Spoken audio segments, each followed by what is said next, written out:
என் இனிய தமிழ் நண்பர்களுக்கு புரிசெய்ரா சுந்தரின் அன்பான வணக்கங்கள். அடுத்த வாரம் பங்குச் சந்தைகள் எப்படி இருக்க போகுது அப்படிங்கிறத பார்ப்போம். அதுக்கு முன்னாடி இதுவரைக்கும் எப்படி இருந்திருக்கு அப்படின்றத பார்த்துருவோம். கடந்த 9 வாரங்கள் எடுத்து எடுத்தீங்கனால அதில் 8 வாரங்கள் பங்குச்சந்தை நெகட்டிவில் தான் இருந்திருக்கு. அதாவது ரெட் கேண்டில் அப்படின்னு சொல்லுவாங்க. ஸோ மண்டே காலையில் எங்கே ஓப்பன் ஆச்சோ அதை விட குறைவான விலையில தான் வெள்ளிக்கிழமை சாயங்காலம் முடிவடைஞ்சிருக்கு. அப்படி இருந்ததுன்னா அந்த கேண்டில் வந்து ரெட் கேண்டிலாக இருக்கும். மண்டே காலையில் எங்கே ஓப்பன் ஆச்சோ அங்கேருந்து ப்ளஸில் க்ளோஸ் ஆச்சுனால் ஃப்ரைடே ஈவினிங் அந்த கேண்டில் க்ரீன் கேண்டிலாக இருக்கும். கடந்த 9 வாரத்தில் 8 வாரங்கள் ரெட் கேண்டில் தான் வந்திருக்கு. ஒரே ஒரு வாரம் க்ரீன் கேண்டில் வந்திருக்கு. அது எதனால் வந்ததுன்னு சொன்னால், ஆகஸ்ட் 15ஆம் தேதி பாரத பிரதமர் மோடி அவர்கள் ஜிஎஸ்டியை குறைப்போம் அப்படின்னு சொல்லியிருந்தாங்க. அது என்ன கேட்டிங்கன்னா, ஸோ பிஜேபி அவங்க நல்லது செய்கிறது ரொம்ப குறைவு. அதில் பார்த்திங்கன்னா அவங்க செஞ்சதுலேயே ஒரு ரொம்ப நல்ல விஷயம் அப்படின்னு பார்த்திங்கன்னா 2019 கார்ப்பரேட் டேக்ஸை குறைச்சாங்க. அதுதான் அவங்க செஞ்ச பெஸ்ட் விஷயம். இந்த ஜிஎஸ்டியை குறைக்கிறதுன்றது அது ஒரு செகண்ட் பெஸ்ட் விஷயம் அப்படின்னு சொல்லலாம். ஏன்னா எல்லா பொருட்களுக்குமே பார்த்திங்கன்னா பெரும்பாலான பொருட்களுக்கு வந்து 28% ஜிஎஸ்டி இருக்குது. அதெல்லாம் 18% குறைச்சாங்கன்னா ஒரு இன்டைரக்டாக விலைகள்லாம் கிட்டத்தட்ட 8 முதல் 10% குறையிறதுக்கு வாய்ப்புகள் நிறைய இருக்குது. அதனால் வந்து அந்த வாரம் பங்குச்சந்தைகள் மேலே போச்சு. அந்த ஒரு வாரம் மட்டும்தான் க்ரீன் கேண்டில் இருந்தது.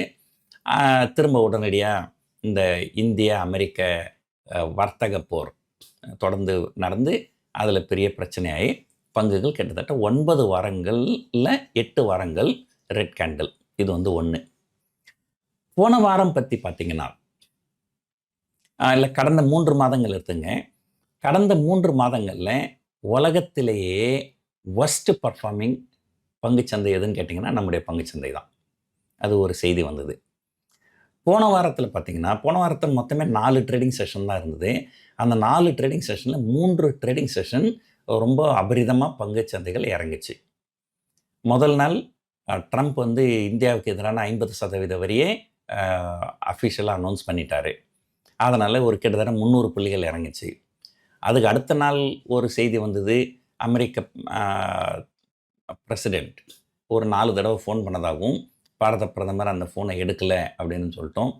ஸோ இதெல்லாம் என்னென்னா அந்த வர்த்தக போர் அதிகமாவதற்குண்டான அறிகுறிகள், வர்த்தக போர் குறையிறதுக்கு உண்டான அறிகுறிகள் இல்லை அப்படின்னு சொல்லிட்டு பங்குச்சந்தைகள் இன்னும் இறங்க ஆரம்பிச்சுது. சரி பரவாயில்ல, 2 நாளில் கிட்டத்தட்ட 500 புள்ளிகள் இறங்கிடுச்சு, 3ஆவது நாள் இறங்காதுன்னு எல்லாரும் நம்பினாங்க. காலையில் நல்ல ஏற்றத்தில் தான் இருந்தது. ஆனால் சாயங்காலம் வழக்கம் போல் பங்குகள் நல்லா இறங்கி, அது இல்லாமல் வந்து ரிலையன்ஸ் ஏஜிஎம் நடந்தது. அந்த ரிலையன்ஸ் ஏஜிஎம்மில் வந்து ரிலையன்ஸ் ஜியோடைய பப்ளிக் இஷ்யூ அடுத்த வருஷம் தான் வரும் அப்படின்ற மாதிரி சொல்லியிருந்தாங்க. பட் மார்க்கெட்டில் எல்லோரும் இந்த வருஷமே வரும்னு எதிர்பார்த்து வந்திருப்பாங்க போல இருக்குது. ஏன்னா பொதுவாகவே ரிலையன்ஸ் என்ன பண்ணாங்க, பங்குச்சந்தை நல்லா இருக்கும்போது வந்து நிறைய பணம் தள்ளின்னு போயிடுவாங்க. ஸோ இப்போ பங்குச்சந்தை, அதாவது ஐபிஓ மார்க்கெட் பொறுத்த வரைக்கும் பங்குச்சந்தை நல்லா தானே இருக்குது. ஆனால் இப்போ பெரிய அளவில் பங்குகளை வந்து வாங்கிக்கின்னு போயிடுவாங்க, பங்குகளை விற்று பணத்தை வாங்கிக்கின்னு போயிடுவாங்கன்னு நினச்சாங்க. அது எதுவும் நடக்கலை. ஸோ அதனால் ரிலையன்ஸ் வந்து நல்லா இறங்கியிருக்கு. ஸோ நீங்கள் இந்தியாவில் பார்த்தீங்கன்னா நிஃப்டி 50ல் 50 ஸ்டாக்குகள் இருந்தாலுமே இந்த 50 ஸ்டாக்குகளில் ஒரு வங்கித்துறை பங்குகள் அப்படின்னு எடுத்திங்கன்னா அதே ஒரு கிட்டத்தட்ட 30-40% வெயிட்டேஜ் இருக்கும். அதுக்கப்புறம் ரிலையன்ஸ் பார்த்திங்கன்னா அது ஒரு 10-12% வெயிட்டேஜ் இருக்கும். அதுக்கப்புறம் பார்த்திங்கன்னா இந்த டிசிஎஸ்ஸு, இந்த மாதிரி சில நிறுவனங்கள், இண்டஸ்ட்ரியல் யூனிலிவர், ஐடிசி, இதெல்லாம் சேர்ந்து பார்த்திங்கனாலே உங்களுக்கு இந்த டாப்பில் 10ல் இருக்கிற ஸ்டாக்கே பார்த்திங்கன்னா ஒரு 60-70% வெயிட்டேஜ் வந்துடும். மீதி எல்லா ஸ்டாக்கும் ஒரு 30-40% வெயிட்டேஜ் தான் இருக்கும். அதில் குறிப்பாக பாருங்கள், ஹெச்டிஎஃப்சி பேங்க்கு, ரிலையன்ஸ் இண்டஸ்ட்ரீஸ், இது 2 மட்டுமே பார்த்திங்கன்னா கிட்டத்தட்ட 25% மேலே வெயிட்டேஜ் இருக்கும். ஆனால் பாரத பிரதமர் ஜிஎஸ்டி ரிடக்ஷன் பற்றி பேசின மறுநாள் திங்கட்கிழமை பங்குச்சந்தைகள் மேலே போயிருந்தது. அன்றைக்கி வந்து ஹெச்டிஎஃப்சி பேங்க்கு கிட்டத்தட்ட 2040 ரூபா. நான் சொல்கிறது இப்போ 1:1 போனஸ் கொடுத்துருக்குறாங்க. போனஸுக்கு முன்னாடி இருக்கிற ப்ரைஸ் சொல்கிறேன் நான். இப்போது அது கிட்டத்தட்ட ஒரு 960 அப்படின்ற அளவுக்கு வந்துடுச்சு 1:1 போனஸுக்கு அப்புறம். அப்போ போனஸுக்கு முன்னாடி பார்த்துருந்தீங்கன்னா இது ஒரு 1920 இருந்திருக்கும். ரூ. 2040 ரூ. 1920 கிட்டத்தட்ட ரூ. 120 இறங்கி இருக்குது. ஸோ அந்த ரூ. 120 கிட்டத்தட்ட 5-6%. அதே போல் இந்த ரிலையன்ஸ் ஜியோ ஐபிஓ வரல அப்படின்னு சொன்ன உடனே ரிலையன்ஸ் இண்டஸ்ட்ரியும் கிட்டத்தட்ட ஒரு 5-6% இறங்கியிருக்கு. ஸோ நிஃப்டி 50ல் இருக்கிற டாப் 2 ஸ்டாக்கு 5-6% வரைக்கும் இறங்கி இருந்தால் அது ரெண்டுமே 25% வெயிட்டேஜ் இருக்கிறதுனால இந்த 2 ஸ்டாக்குனால மட்டுமே நிஃப்டி வந்து ஒரு கிட்டத்தட்ட 300-400 புள்ளிகள் இறங்கியிருக்கு. ஸோ நிஃப்டி கிட்டத்தட்ட ஒரு 25,000 ட்ரெண்ட் நடந்து இருந்தது. அங்கே தான் இருக்கும்னு நினச்சோம். அங்கேருந்து ஒரு கிட்டத்தட்ட 300-400 புள்ளிகள் இந்த 2 ஸ்டாக்கு மட்டுமே. அப்போ மற்ற ஸ்டாக்லாம் இறங்க தானே செய்யும். ஸோ இதனால் வந்து பங்குச்சந்தைகள் வந்து கடந்த 3 மாதத்தில் 2வது தடவையாக 24,500க்கு கீழே நிஃப்டி க்ளோஸ் ஆகிருக்கு. இது ரொம்ப ரொம்ப பேரிஷ்.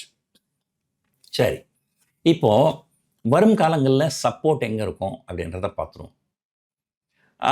பொதுவாக வந்து ஒரு பங்குகள் வந்து ரொம்ப அபரிதமாக ஏறிடுச்சுனால் கொஞ்சம் இறங்கும். அதுக்கு பேர் வந்து ரிட்ரேஸ்மெண்ட் அப்படின்னு சொல்லுவாங்க. த ஃபிபனோசி ரிட்ரேஸ்மெண்ட் அப்படின்னு ஒரு கான்செப்ட் இருக்குது. ஸோ என்ன நடந்ததுன்னா பங்குச்சந்தைகள் 2024 பிஜேபி ஜெயிச்சுது. அதனால் பங்குச்சந்தைகள் அபரிதமாக மேலே போய் 26,300 அப்படிங்கிற அளவுக்கு பங்குச்சந்தைகள் போச்சு. அதுக்கப்புறம் அங்கேருந்து இந்த ட்ரம்ப் டேரிஃப் அமெரிக்காவில் வந்ததுக்கப்புறம் ரிட்ரேஸ்மெண்ட் ஆக ஆரம்பிச்சுது. அது ரிட்ரேஸ்மெண்ட் ஆகிட்டு கிட்டத்தட்ட 21,750ன்ற அளவுக்கு போச்சு. அந்த 21,750 போனதுக்கப்புறம் உலக பங்குச்சந்தைகள் எல்லாமே மீண்டு வந்தது. நம்மளும் மீண்டு வந்தோம். நம்ம வந்து அதிகபட்சமாக போனது வந்து 25,650. ஸோ அந்த அளவுக்கு போனோம். இப்போது இந்த ஒரு பெரிய ரேலி, அந்த ரேலியினுடைய ஃபெபனோசி ரிட்ரேஸ்மெண்ட்டு எல்லாம் பார்த்தோம்னா ஒரு கிட்டத்தட்ட ஒரு 24,000லேருந்து 24,200க்குள்ளார இருக்குது அப்படின்னு சொல்லலாம். நான் ஏற்கனவே ஆங்கில சேனலில் பேசினேன். அங்கே ஏதோ ஒரு சின்ன தப்பு பண்ணிட்டேன் அப்படின்னு நினைக்கிறேன். ஓகே, ஸோ இந்த ஃபிபனோசி ரிட்ரேஸ்மெண்ட்டு ஓகே, சரி, நம்ம அதை பற்றி அப்புறம் பார்ப்போம். இப்போ நேரம் கிடையாது. 24,000லேருந்து 24,200 அப்படிங்கிற அளவில் நிறைய சப்போர்ட் இருக்குது. ஒருவேளை ஏதோ ஒரு காரணத்தினால 24,000க்கு கீழே போனால் பங்குச்சந்தையை மறந்துட வேண்டியது தான். 200 டே மூவிங் ஆவரேஜ் வந்து 24,070 அப்படிங்கிற அளவில் இருக்குது. ஸோ அதனால் இந்த 24,000 to 24,200 அப்படிங்கிறது ஒரு மேஜர் சப்போர்ட்டு. இன்னும் கேட்டிங்கன்னா மே மாதம் 12ஆம் தேதிக்கு அப்புறம் இது வரைக்கும் நிஃப்டி வந்து ஆக குறைவாக க்ளோஸ் ஆனது வந்து 24,365. இன்ட்ராடே லோ போனது 24,335. ஸோ இது கீழே வந்து நிறைய சப்போர்ட் இருக்குது. 24,000 அப்படிங்கிறது ஒரு மிகப்பெரிய சப்போர்ட்டு. அதை இன்னொரு மாதிரி கூட சொல்லலாம். இந்தியாவுக்கும் பாகிஸ்தானுக்கும் சண்டை. அந்த சண்டை ரொம்ப பீக்கில் போயின்னு இருக்கு. அந்த இந்தியா பாகிஸ்தான் சண்டை வந்து ரொம்ப பீக்கில் போகும்பொழுதே நம்முடைய பங்குச்சந்தையில் 24,000 தான் இருந்தது. அப்போது இந்த வர்த்தக போர்ன்றது அப்போது அந்த ரியல் போரை விட மோசமான போரா இது அப்படிங்கிற ஒரு கேள்வி வருது. ஸோ அந்த ரியல் போருக்கே நம்ம இந்த 24,000க்கு கீழே போகலை. இப்போ வர்த்தக போருக்கு நம்ம எதுக்காக வந்து 24,000க்கு கீழே போகணும் அப்படிங்கிற கேள்வி வருது. ஸோ ஒருவேளை 24,000க்கு கீழே போனால் பங்குச்சந்தைகள் இன்னும் மேலும் அபரிதமாக வேகமாக இறங்குவதற்கு வாய்ப்புகள் நிறைய இருக்குது. இதெல்லாம் நடக்குமா நடக்காதான்னு கேட்டிங்கன்னா நடப்பதற்கு வாய்ப்புகள் உண்டு அப்படின்னு மட்டும்தான் சொல்ல முடியும். ஏன்னா இந்தியாவுக்கும் அமெரிக்காவுக்கும் இருக்கின்ற வர்த்தக போர் இன்னும் மோசமான சூழ்நிலை நோக்கி போனால், நான் ஏற்கனவே பல தடவை சொல்லியிருக்கிறேன், இந்த ட்ரம்ப் வந்து ஒரு இர்ரேஷனல் பர்சன். அவர் ஜெயிக்கிறதுக்கு எந்த எல்லைக்கு வேண்டுமானாலும் போவார். ஏன் 50% வரி அப்படின்னா இதோடு இது நிற்காது. இந்த பிரச்சனைகள் பெருசாச்சுனால் அது 50ன்றதை அவர் 75, 100 அப்படின்னு சொல்லுவார். மற்ற வகையில் எல்லாமும் இந்தியாவை வந்து அவர் கண்டிப்பாக மிரட்டுவார்.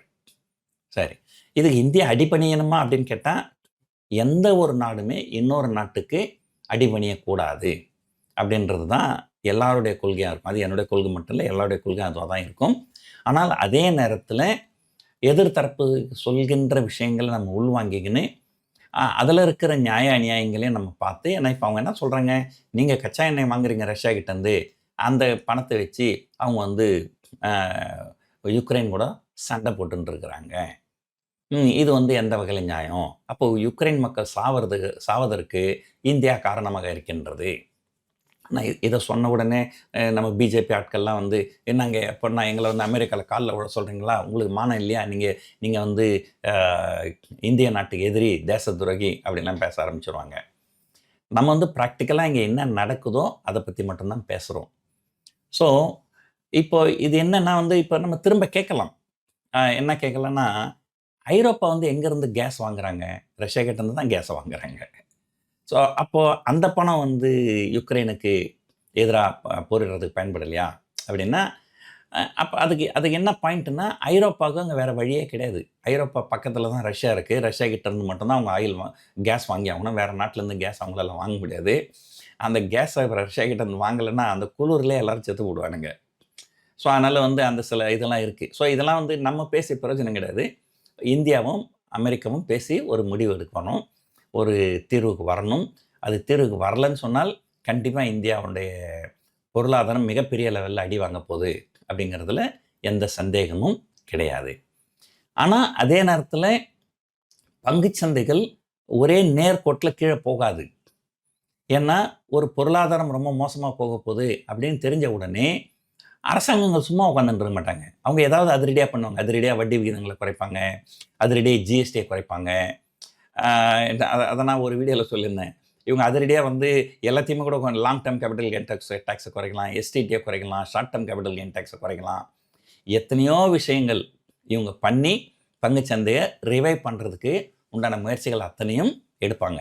அதனால் நீங்கள் நினைக்கிற மாதிரி பங்குச்சந்தைகள் ஒரே நேர்கோட்டில் கீழே போகாது. ஏன்னா நிறைய பேர் இதை கேட்பாங்க, சார் பங்குச்சந்தை எதிர்காலம் இல்லைன்னா நம்ம வந்து பங்குகள் எல்லாத்தையும் விற்றுடலாமா, இல்லை ஃப்யூச்சரில் ஷார்ட் அடிச்சிடலாமா, இல்லை காலை செல் பண்ணலாமா அப்படின்னு கேட்பாங்க. அதெல்லாம் வந்து எப்பவுமே அந்த மாதிரியான ஒரு வாய்ப்புகள் வந்து ரொம்ப ரொம்ப குறைவு. நீங்கள் உண்மையிலே ஒரு நல்ல ப்ரொஃபஷனல் ட்ரேடராக இருந்தால் மட்டும்தான் இதெல்லாம் உங்களால் பண்ண முடியும், இல்லைன்னா ரொம்ப கஷ்டம். ஸோ ஒட்டுமொத்தத்தில் பங்குச்சந்தைகள் ரொம்ப வீக்காக இருக்குது. டெக்னிக்கலாக ஷார்ட் சைடில் இருக்குது. 24,000 to 24,200 ஒரு நல்ல சப்போர்ட் ஏரியா. ரெசிஸ்டன்ஸ் பற்றி இப்போதைக்கு பேச வேண்டிய அவசியம் கிடையாது. அமெரிக்காவுக்கும் இந்தியாவுக்கும் ஏதாவது சமாதான ஒப்பந்த செய்தி வந்தால் தவிர மேலே எங்கே ரெசிஸ்டன்ஸ் அப்படின்றத பார்க்க வேண்டிய அவசியம் கிடையாது. Every rise is a selling opportunity. பங்குகள் எப்போல்லாம் ஏறுதோ அப்போல்லாம் வந்து பங்குகளை விற்கிறது ஒரு புத்திசாலித்தனம் அப்படின்றது. அதாவது மார்க்கெட் ட்ரெண்டு புல்லிஷாக இருந்ததுனால் every dip is a buying ஆப்பர்ச்சுனிட்டின்னு சொல்லுவாங்க. மார்க்கெட் வந்து டவுன் ட்ரெண்டில் இருந்ததுன்னா every rise is a selling opportunity அப்படின்னு சொல்லுவாங்க. ஸோ இப்போதைக்கு வந்து கண்டிப்பாக வந்து every rise is a selling opportunity. அதில் எந்த டவுட்டுமே கிடையாது. குறிப்பாக வங்கித்துறை பங்குகள், பங்குத்துறை வங்கிகள் சொல்கிறேன், வங்கித்துறை பங்குகள் வந்து ரொம்ப மோசமாக இருக்குது. கிட்டத்தட்ட 4000 புள்ளிகள் இறங்கிடுச்சுன்னு நினைக்கிறேன். 3000 புள்ளிகள்னால் அது ஒரு கிட்டத்தட்ட ஒரு 6% வந்து வங்கித்துறை பங்குகள் வந்து சராசரியாக இறங்கியிருக்கு. ஸோ கண்டிப்பாக இது வந்து ஒரு கவனமாக இருக்க வேண்டிய நேரம். ஓரளவுக்கு நல்லா இருக்கிற பங்குகள்னு பார்த்திங்கன்னா ஆட்டோ, எஃப்எம்சிஜி இதெல்லாம் நல்லாயிருக்கும். எதனாலன்னா இந்த ஜிஎஸ்டியினுடைய பெனிஃபிட் வந்து ஆட்டோ, எஃப்எம்சிஜி, கன்சூமர் குட்ஸுக்கெல்லாம் நிறைய வரும். பட் இருந்தாலும் வெள்ளிக்கிழமை பார்த்திங்கன்னா மஹிந்திரா வந்து கிட்டத்தட்ட 3% இறங்கியிருக்கு. எதனால் கேட்டிங்கன்னா, நாளைக்கு September 1 monthly auto sales data வரும். அந்த மந்த்லி ஆட்டோ சேல்ஸ் டேட்டாலாம் நல்லா இருக்காது அப்படின்னு ஒரு கணிக்கிறாங்க. எதனால் அப்படின்னு பார்த்தோம்னா, ஆகஸ்ட் 15 பாரத பிரதமர் அனௌன்ஸ் பண்ணுறாரு ஜிஎஸ்டி விகிதங்கள் குறையும் அப்படின்ட்டு. ஆனால் அது தீபாவளி வாக்கில் குறையும் அப்படின்ற மாதிரி சொல்லிட்டாரு. அப்போ கார் வாங்கணும்னு நினைக்கிறவங்க எல்லாருமே நம்ம தீபாவளிக்கு அப்புறமா வாங்கினோம்னா விலை குறைஞ்சிரும்ல, அதில் தீபாவளி கிட்ட வாங்கினோம்னா விலை குறைஞ்சிரும்ல. இப்போ விலை கிட்டத்தட்ட 10% ஜிஎஸ்டி இறங்க போகுது, இப்போ எதுக்கு வாங்குறதுன்ட்டு வாங்கணும்னு நினச்சவங்க மொத்த பேரும் இப்போ முடிவை நிறுத்தி வச்சிருக்கிறாங்க. அப்படி இருக்கும்போது இந்த மாதம் எப்படி கார் சேல்ஸ் நல்லாயிருக்கும்? கண்டிப்பா நல்லா இருக்காது. ஸோ அத எதிர்பார்த்து தான் இறங்கியிருக்கு. ஆனா அடுத்த வாரம் 5 நாட்கள்ல மார்க்கெட் ரொம்ப வாலடைலா இருக்கும். ஏன்னா இந்த அமெரிக்கா பிரச்சனை எப்படி இருக்கு? எப்படி போகுதுன்னு தெரியாது. அதே நேரத்தில அடுத்த வார இறுதிக்குள்ளார அந்த ஜிஎஸ்டி அந்த ஜிஎஸ்டி கவுன்சில் மீட்டிங் நடந்து அதனுடைய முடிவுகள் நமக்கு தெளிவா தெரிஞ்சிரும். ஸோ பங்குச்சந்தைகள் வாலடைலா இருக்கும். எனக்கு தெரிஞ்சு 24,000 25,000க்குள்ளார அடுத்த வாரம் பங்குகள் வர்த்தகம் நடைபெறும் அப்படின்னு தோணுது. முக்கியமான விஷயம் லைக் கண்டமேனிக்கு போய் ஆப்ஷன்லாம் பை பண்ணாதீங்க. ஏன்னா அடுத்த வாரத்திலேருந்து நிஃப்டி செவ்வாய்க்கிழமை எக்ஸ்பைரி. ஸோ வியாழக்கிழமை எக்ஸ்பைரி இன்னும் 4 நாள் இருக்குது அப்படின்னு சொல்லிட்டு நிறைய பேர் போய் பை பண்ணியிருப்பாங்க. அதெல்லாம் தப்பு. செவ்வாய்க்கிழமை எக்ஸ்பைரி முடிஞ்சிடும். அதனால தான் ஆப்ஷன் ப்ரீமியம்லாம் கொஞ்சம் குறைவாகவே இருக்குது. ஸோ பார்ப்போம் இந்த வாரம் என்ன நடக்க போகுதுன்ட்டு. இந்த வீடியோ உங்களுக்கு ரொம்ப பிடிச்சிருக்குன்னு நினைக்கிறேன். பார்த்ததுக்கு நன்றி. வணக்கம்.